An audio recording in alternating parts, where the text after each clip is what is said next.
ನಮಸ್ಕಾರ.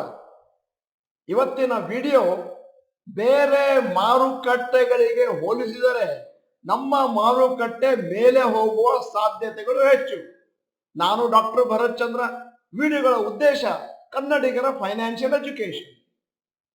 In terms of market cap, ಸದ್ಯಕ್ಕೆ Indian stock market 4ನೇ largest in the whole world.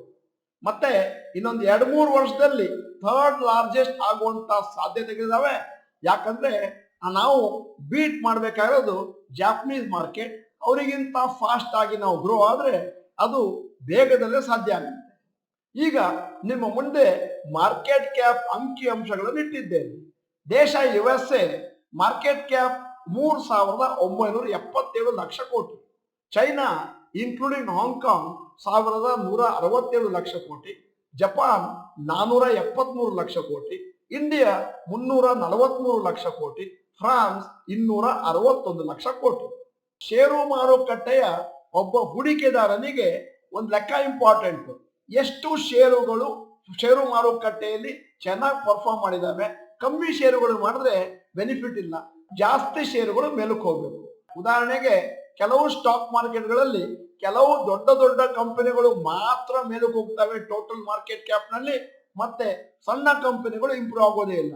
ಅದರ ಅರ್ಥ ಏನು ಅಂತಂದ್ರೆ ಮಾರ್ಕೆಟ್ ಕ್ಯಾಪ್ ಸಿಗ್ನಿಫಿಕೆಂಟ್ ಆಗಿ ಮೇಲಕ್ಕೆ ಹೋದ್ರೆ ಮಾತ್ರ ಅವಾಗ ಎಲ್ಲಾ ಷೇರುಗಳು ಮೇಲಕ್ಕೆ ಹೋಗ್ತವೆ. ಈಗ ನಾನು ಇನ್ನೂ ಒಂದು ಅಂಕಿ ಅಂಶವನ್ನು ನಿಮ್ಮ ಮುಂದೆ ಇಡ್ತಾ ಇದ್ದೇನೆ. ಇದನ್ನ ನೀವು ಸರಿಯಾಗಿ ಅರ್ಥ ಮಾಡ್ಕೊಂಡ್ರೆ ನಿಮ್ಗೆ ಅರ್ಥ ಆಗುತ್ತೆ.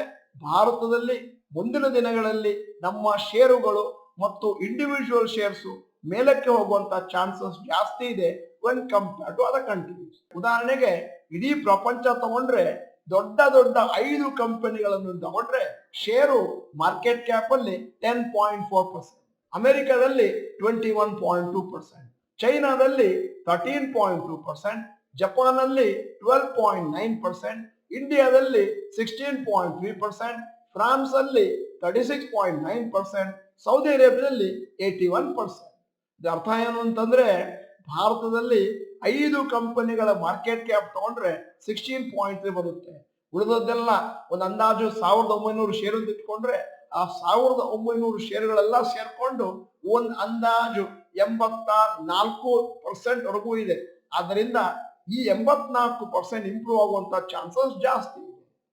The higher the market cap of top 5 companies when compared to the total market of the stock market, the more is the concentration risk and dependency on those companies to do well for overall index market to do well. ಅಂದ್ರೆ ಭಾರತದಲ್ಲಿ less concentration ಇದೆ ಷೇರುಗಳದ್ದು. ಮೊದಲ 5 ತಗೊಂಡ್ರೆ ಬೇರೆ ದೇಶಗಳಲ್ಲಿ ಉದಾಹರಣೆಗೆ Saudi ಅರೇಬಿಯಾದಲ್ಲಿ 81% market cap ಇರೋದೇ 5 ದೊಡ್ಡ ಕಂಪನಿಯಲ್ಲಿ. ಯಾಕಂದ್ರೆ ಸೌದಿ ಅರಾಮ್ಕೋ ಅನ್ನುವಂಥದ್ದು ಬಹಳ ದೊಡ್ಡ company, 3rd most valuable company in the world. ಅಂದ್ರೆ ಉಳಿದ ಷೇರುಗಳು ಎಷ್ಟು ಇಂಪ್ರೂವ್ ಆದ್ರೂ ಕೂಡ ಮಾರ್ಕೆಟ್ ಕ್ಯಾಪ್ ಮೇಲಕ್ಕೆ ಹೋಗೋದಿಲ್ಲ ಮತ್ತು ನಿಮ್ಮ ಇಂಡಿವಿಜುವಲ್ ವೆಲ್ತ್ ಮೇಲಕ್ಕೆ ಹೋಗೋದಿಲ್ಲ. ಫ್ರಾನ್ಸ್ ನಲ್ಲಿ ಕೂಡ ಟಾಪ್ 5 ಕಂಪನಿಗಳ ಕಾಂಟ್ರಿಬ್ಯೂಷನ್ 36%, ಅಮೆರಿಕದಲ್ಲಿ 5 ಕಂಪನಿಗಳ contribution 21% of the market cap. ನೀವು ನನಗೊಂದು ಪ್ರಶ್ನೆ ಕೇಳ್ಬೋದು, ಟಾಪ್ 5 ಕಂಪನಿಗಳು ಅಮೆರಿಕದಲ್ಲಿ ಯಾವುವು? Apple, Microsoft, Google, Amazon, ನಿವಿಡಾ.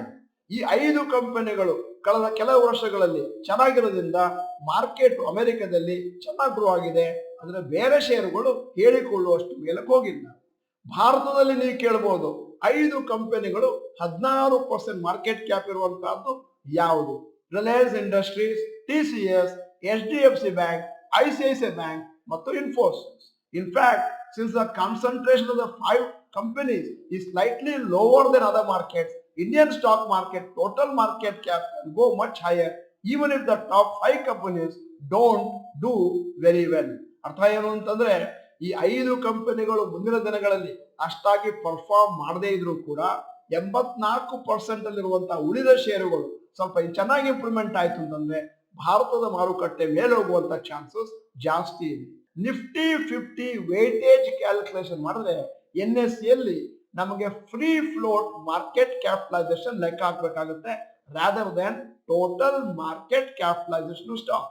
ಯಾಕಂದ್ರೆ ಫ್ರೀ ಫ್ಲೋಟ್ ನಲ್ಲಿ ನಾವು ಯಾವ ಮಾರ್ಕೆಟ್ ಕ್ಯಾಪ್ ನ ಪ್ರಮೋಟರ್ ಹಿಡ್ಕೊಂಡಿದ್ದಾರೋ ಅದನ್ನ ಲೆಕ್ಕಕ್ಕೆ ತಗೊಳ್ಳೋದಿಲ್ಲ. ಆದ್ದರಿಂದ ವೇಟೇಜು ಈ ತರ ಇರುತ್ತೆ. Major stocks in Nifty 50. HDFC bank ಇಂದು weightage in Nifty 13.25, Reliance Industries 9.11, ICICI bank 7.42, Infosys 5.88, ITC 4.37, L&T 4.26, TCS 4.05, Axis Bank 3.38%, Kotak Mahindra Bank 2.92%, Bharti Airtel 2.90%. ಇಲ್ಲಿ ನೀವೊಂದು ಪ್ರಶ್ನೆ ಕೇಳಬಹುದು, ರಿಲಯನ್ಸ್ ಇಂಡಸ್ಟ್ರೀಸ್ ಮತ್ತು TCS ಹೈಯರ್ ಮಾರ್ಕೆಟ್ ಕ್ಯಾಪ್ ಇದೆ, ಆದರೆ ವೇಟೇಜ್ ಕಮ್ಮಿ ಇದೆ. ಯಾಕಂತಂದ್ರೆ ಪ್ರಮೋಟರ್ ಹೋಲ್ಡಿಂಗ್ ರಿಲಯನ್ಸ್ ನಲ್ಲಿ 50% ಇದೆ, TCS ನಲ್ಲಿ 72% ಇದೆ. ಅಂದ್ರೆ ಫ್ರೀ ಆಗಿ ಫ್ಲೋಟ್ ಆಗುವಂತ ಷೇರುಗಳ ಸಂಖ್ಯೆ ಕಮ್ಮಿ ಇರೋದ್ರಿಂದ ನಿಫ್ಟಿ 50ಯಲ್ಲಿ ಅವುಗಳ ವೇಟೇಜ್ ಕಮ್ಮಿ ಆಗ್ತದೆ. But the top 10 companies in the previous list have A weightage of almost 58%. And majority ಈ ಷೇರುಗಳೇನಾದ್ರೂ ಚೆನ್ನಾಗಾಯ್ತು ಅಂತಂದ್ರೆ ನಮ್ಮ ನಿಫ್ಟಿ ಮೇಲಕ್ಕೆ ಹೋಗುತ್ತೆ. ಇವತ್ತು ಈ ವಿಡಿಯೋದ ಕೊನೆಯಲ್ಲಿ ನಮ್ಮ ಚಾನಲ್ ಮೆಂಬರ್ಸ್ಗೆ ಡಾಕ್ಟರ್ ಭರತ್ ಚಂದ್ರ ಗ್ರಾಜುಯೇಟ್ಸ್ಗೆ ಒಂದು ಅಸೈನ್ಮೆಂಟ್ ಕೊಡ್ತಾ ಇದ್ದೇನೆ. ನಿಮ್ಮ ಪೋರ್ಟ್ಫೋಲಿಯೋನ ತೆಗೆದ್ಬಿಟ್ಟು ನೋಡಿ, ಅದನ್ನ ಎಲ್ಲವನ್ನು ಪೇಪರ್ ಅಲ್ಲಿ ಬರ್ಕೊಂಡು ನಿಮ್ಮ ಟಾಪ್ 5 ಹೋಲ್ಡಿಂಗ್ಸ್ ಯಾವ ಕಂಪನಿಗಳಲ್ಲಿ ಇದೆ ಅಂತ ಅದನ್ನು ನೀವು ದಯವಿಟ್ಟು ನಮ್ಮ ಚಾಟ್ ಬಾಕ್ಸ್ ನಲ್ಲಿ ಟೈಪ್ ಮಾಡಿ. ನೀವು ಡಾಕ್ಟರ್ ಭರತ್ ಚಂದ್ರ ಇನ್ಸ್ಟಿಟ್ಯೂಟ್ ಕನ್ನಡ ಚಾನೆಲ್ ಮೆಂಬರ್ ಅಂತಂದ್ರೆ ಇದೀಗ ಸಮಯ ಸಬ್ಸ್ಕ್ರಿಪ್ಷನ್ ಬಟನ್ ಬೆಲ್ ಐಕಾನ್ ಒತ್ತಿ. ಬೆಲ್ ಐಕಾನ್ ಒತ್ತಲಿಲ್ಲ ಅಂತಂದ್ರೆ ನಿಮಗೆ ನೋಟಿಫಿಕೇಶನ್ ಬರದೇ ಇರಬಹುದು ಮತ್ತು ವಿಡಿಯೋಗಳು ಮಿಸ್ ಆಗ್ಬಹುದು. ವಿಡಿಯೋ ಚೆನ್ನಾಗಿದೆ ಅಂತಂದ್ರೆ ಲೈಕ್ ಬಟನ್ ಒತ್ತೋದನ್ನು ಮರಿಬೇಡಿ. ನಮಗೆ ಬೆನ್ ತಟ್ಟಬೇಕು, ನಮಗೆ ಮೋಟಿವೇಶನ್ ಕೊಡಬೇಕು ಈ ವಿಡಿಯೋಗಳನ್ನು ಮಾಡ್ಲಿಕ್ಕೆ ಅಂತಂದ್ರೆ ಈ ವಿಡಿಯೋನ ಆದಷ್ಟು ಜನಗಳಿಗೆ ನೀವು ಫಾರ್ವರ್ಡ್ ಮಾಡಿ. ವಿಡಿಯೋನ ಸಂಪೂರ್ಣವಾಗಿ ನೋಡಿದ್ದಕ್ಕೆ ಧನ್ಯವಾದಗಳು. ನಮಸ್ಕಾರ.